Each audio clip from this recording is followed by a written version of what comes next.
नमस्कार साथियों, कैसे हैं आप सभी लोग। बहुत बहुत स्वागत है आप सभी का एकेडमिक वार्ता पर। पिछली क्लास में हम लोगों ने मुगल काल या मुगल साम्राज्य के अंतर्गत बाबर को पढ़ा, उसके बाद हुमायूं को पढ़ा। हुमायूं गद्दी पर बैठा, गद्दी पर बैठते ही एक छोटी सी उससे भूल हुई, उसने मुगल साम्राज्य का बंटवारा कर दिया अपने भाइयों में। उसके भाई थे हिंदाल, अस्करी, कामरान, ये तो आपने देखा ही है। तो ये सारा कुछ हम लोगों ने हुमायूं के विषय में, और एक लेनपुल का कथन था, हुमायूं जीवन भर लड़खड़ाता रहा और लड़खड़ाते हुए सीढ़ियों से गिरकर उसकी डेथ हो गई। ये सारी चीजें हम लोगों ने हुमायूं के विषय में पढ़ी, उसके सैन्य अभियान अभियान पढ़े। और आज हम लोग पढ़ने वाले हैं मुगल साम्राज्य के अंतर्गत सूर्यवंश। सूर्यवंश की बात करें अगर, तो जो शेरशाह सूरी है वो लगभग 5 वर्ष शासन करता है। सूर्यवंश लगभग 1540 से 1555 के बीच में रहा।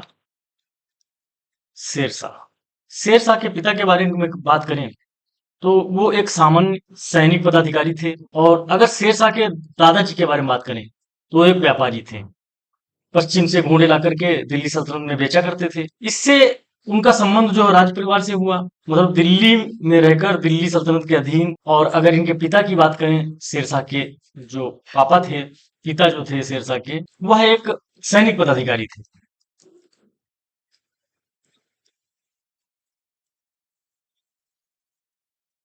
सैनिक पदाधिकारी। अगर हम बात करें तो इनके जन्म की बात करें तो इनके जन्म को लेकर के इतिहासकारों में विवाद है। कुछ लोग 1472 मानते हैं, लेकिन ये डेट कम मानी गई है। सबसे ज्यादा जो डेट मानी गई है वह है ये 1486। ये कानूनगो के अनुसार, ये एक इतिहासकार हैं कानूनगो, उनके अनुसार 1486 में शेरशाह का जन्म हुआ। इनके जो शेरशाह के पिताजी थे, पिता का नाम था हसन खां। हसन खां सूर।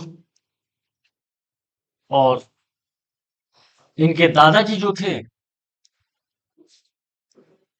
दादाजी की बात अगर करें तो दादाजी का नाम था इब्राहिम सूर।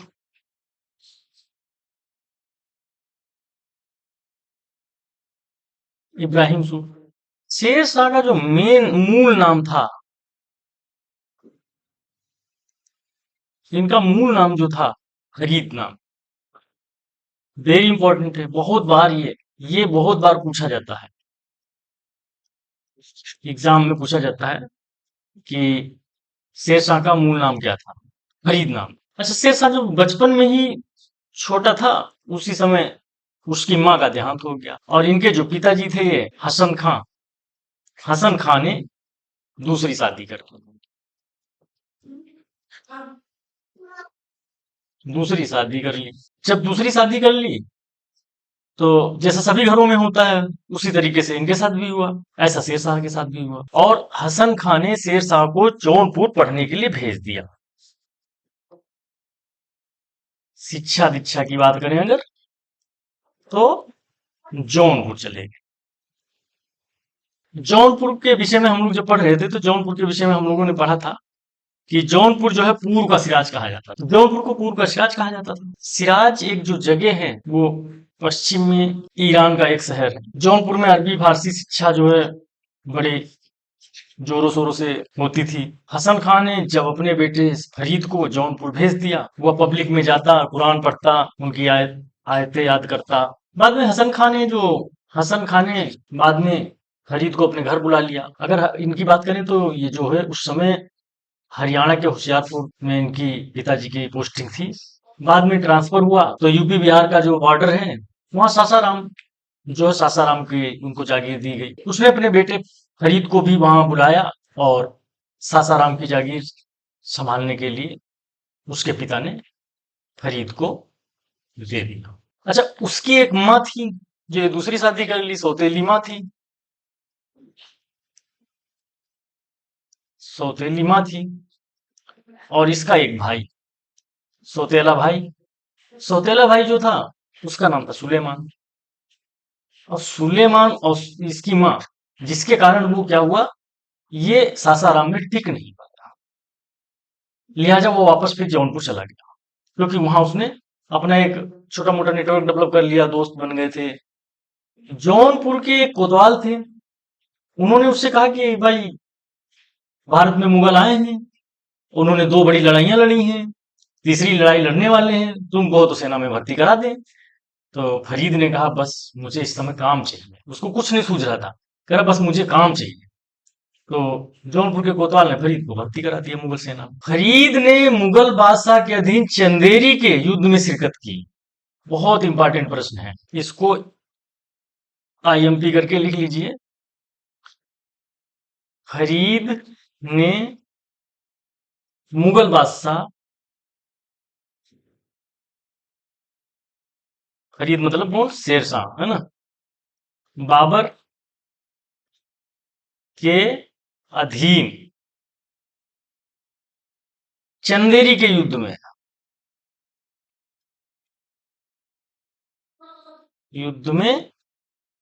शिरकत की।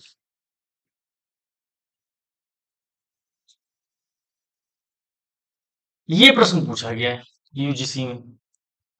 कहा गया कि जो बाबर के साथ किस युद्ध में जो शेर शाह सूरी था, फरीद था, उसने शिरकत करी थी, तो कौन सा था, चंदेरी युद्ध में।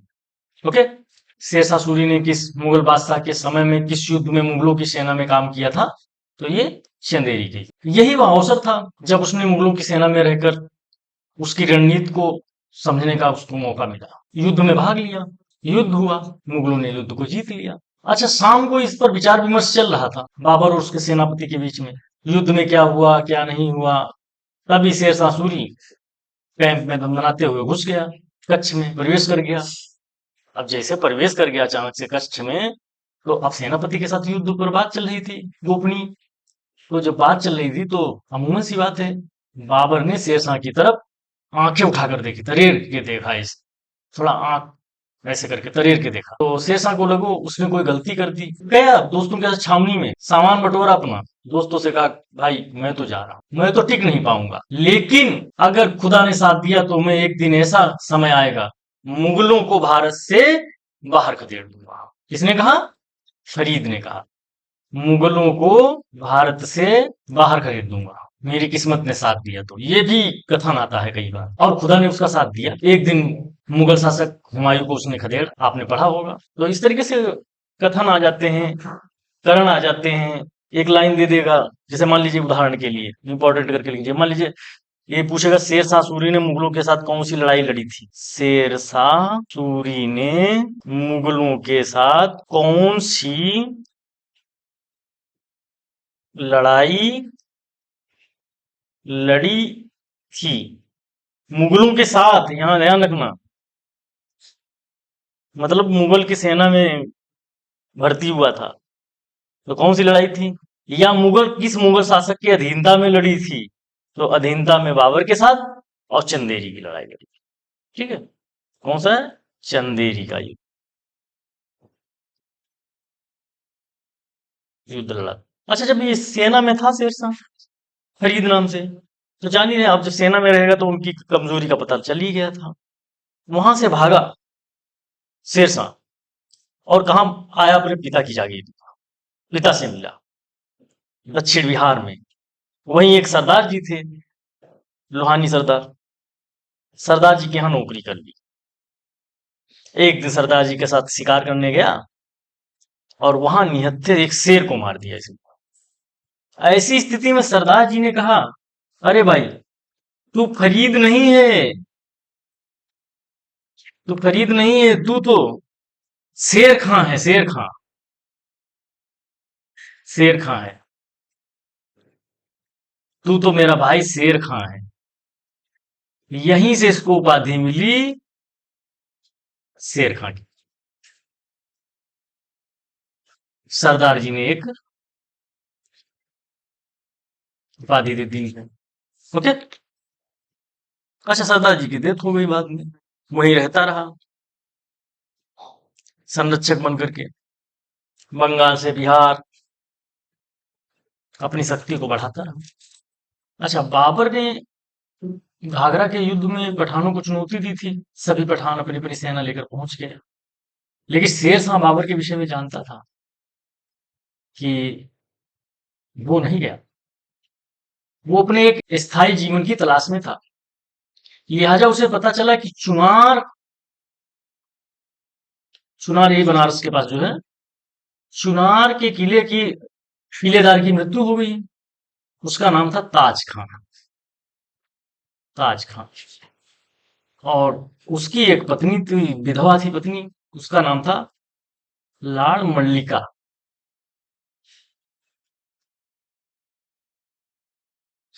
इसने क्या किया, शेरशाह ताज खां की पत्नी से संपर्क साधता है। उसका इनको प्रस्ताव अच्छा लगा, क्योंकि फरीद जो है नौजवान है। फरीद उर्फ शेर खां अब पहुंच गया ये चुनार के किले में। हाँ, पहुंच गया चुनार के किले में। ये 1532 की बात है, जब हुमायूं चुनार के किले पर हमला करता है तो शेर खां उसी किले में था। शेर खां ने बड़ी चालाकी से गुप्त द्वार से रसद संसाधन, जो खाद्य सामग्री थी, मतलब बड़ी चालाकी से जो रसद संसाधन,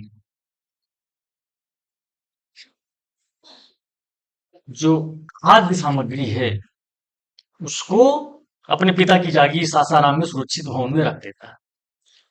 इसी बीच मुगल सेना का एक बड़ा इसी बीच हुमायूं अपनी सेना लेकर बंगाल जाता है, बंगाल में युद्ध करता है और बंगाल को जीतता है। बंगाल का नाम जहानताबाद रखता है। 6 महीने तक खूब प्रसन्नता में डूबा रहा, खूब ऐशो आराम करता रहा। और बाद में जब वहां से वापस आया था, वो हम लोग पढ़ रहे थे जब हुमायूं को पढ़ रहे थे, तो शेर शाह सूरी ने बड़ी चालाकी से चौसा के मैदान में कर्मनाशा नदी के किनारे ऊंचे पर अपना डेरा डाला और हुमायूं को नदी के निचले तल पर डेरा डालने के लिए मजबूर किया। और 3 महीने तक बातों में उलझाया रहा। जून का महीना था और उसी समय युद्ध कर दिया और किसी न किसी तरीके से हुमायूं को जान बचाकर भागना पड़ा था। निजाम नाम के निजाम नाम के व्यक्ति से, जो पानी भरने वाला व्यक्ति था, उसकी सहायता से उसको किसी न किसी तरीके से अपनी जान बचा के भागना पड़ा था। हम लोग पढ़ रहे थे जब हुमायूं को पढ़ रहे थे। बाद में पीछा किया, बिलग्राम का युद्ध हुआ 1540 में। शेरशाह सूरी ने अंततः ये सत्ता प्राप्त कर ली। शेरशाह आगरा गया, दिल्ली पर शासन संभाला और उसने कई विजय करी। उसने दिल्ली पर कब्जा किया। दिल्ली है, मालवा है, रायसीन है,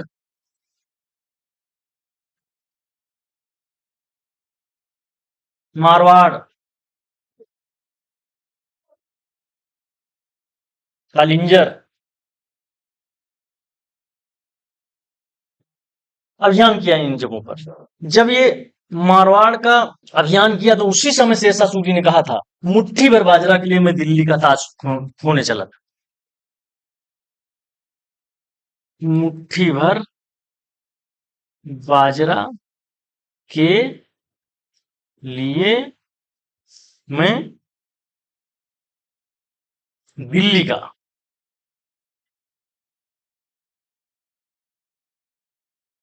ताज होने चला था। मारवाड़ में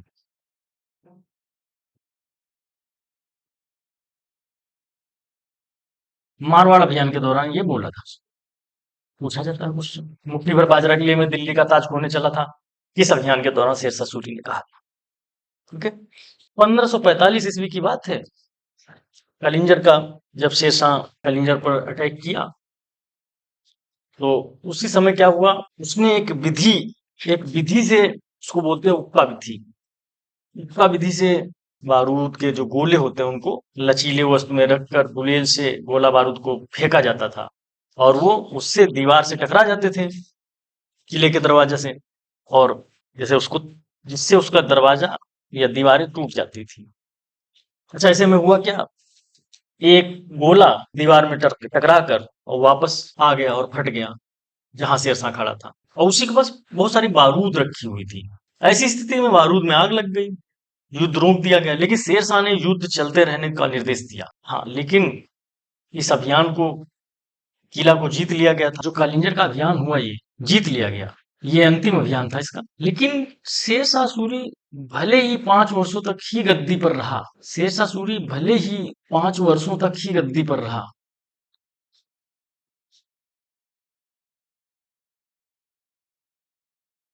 लेकिन उसके द्वारा किए गए कार्य जो दिखाई देते हैं बाद में आकर अकबर के बड़े सहायक रूप में सिद्ध होते हैं।